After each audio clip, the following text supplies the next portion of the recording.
يوفر لك بريد الجزائر إمكانية مراقبة ومتابعة الحساب البريدي الجاري باستعمال الهاتف النقال، ولتمكين خدمة استقبال الرسائل النصية القصيرة يمكن الدخول إلى صفحة بريد نت على الإنترنت. الرسائل النصيه هذه دونك ديجا نبدا بلا بريزونطاسيون تاع البريدي نت اللي هو لو بيرو دو بوست فيرتوال. دونك فيه بليزيور سيرفيس تاع لو بيرو دو بوست. دونك فيه لا كرياسيون دونك لا دوموند دو كارت مونيتيك. دونك il faut savoir بلي كونت il demande لو كليون كي يطلب البطاقه الذهبيه راح يلحقوا اس ام اس. يقدر يلحقوا اس ام اس اوسي دونك كونت il paye ses factures ويلحقوا الاس ام اس اوسي في لو سيرفيس لو نوفو سيرفيس تاع اس سي بي. دونك هذا لو سيرفيس donc il permet de notifier le client quand son compte il est débité ou crédité. Donc هنايا نحطوا le numéro CCP. Ensuite نديروا le code secret. هذا le code secret راهو يمدوه لنا في le bureau de poste. Ensuite عندنا le code captcha. Donc هنا la première page donc فيها c'est une sorte de charte وين نقولوا لو كليون كامل واش يقدر يدير في لو كونت تاعو. عنده كونسلطاسيون دو كونت، عنده لو رولفي دو كونت ايتترا. توت لي زوبيراسيون راهم مأمنين وعندنا فريق يعمل على هذا الشيء. ونقدروا نقولوا باللي ما كاش توت لي زوبيراسيون سون اونجستري و سون تراسي. في هذه المرحله لو كليون il va changer le password باسكو هذاك اللي مدوه له في البيرو دو بوست ما يقدرش يخليه. دونك يدير لو باسورد ديالو. Donc, il y a le code limite de le bureau de poste. Donc là, pour dire que le mot de passe a été modifié. Donc là, on a les différents services de SCCP. Donc, وين كاين l'extrait de compte. يقدر يشوف شحال عنده في le compte ديالو. يقدر يدير un relevé de compte وين عنده un historique تاع les retraits ديالو. هكذا le client يعرف واش راه يصرا في le compte تاعو، وقتاش يتنحاو له دراهم وقتاش يزيدوا له دراهم. عندك la commande de carnet check.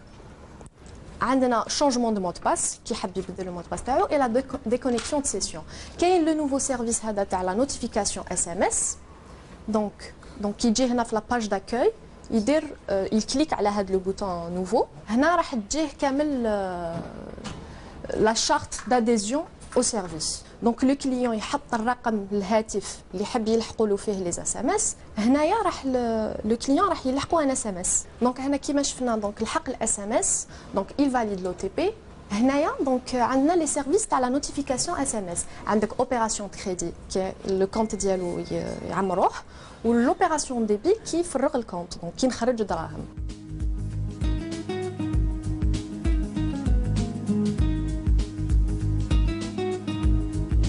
تكنولوجيا الإعلام والاتصال وتطويرها في بريد الجزائر هي في قلب هذه السياسة. وعلى هذا جميع الخدمات الآن موجهة نحو هذه الرقمنة لوضعها على شبكة الإنترنت وعلى التطبيقات في الهاتف النقال للسماح لهذا المواطنين للولوج إلى هذه الخدمات.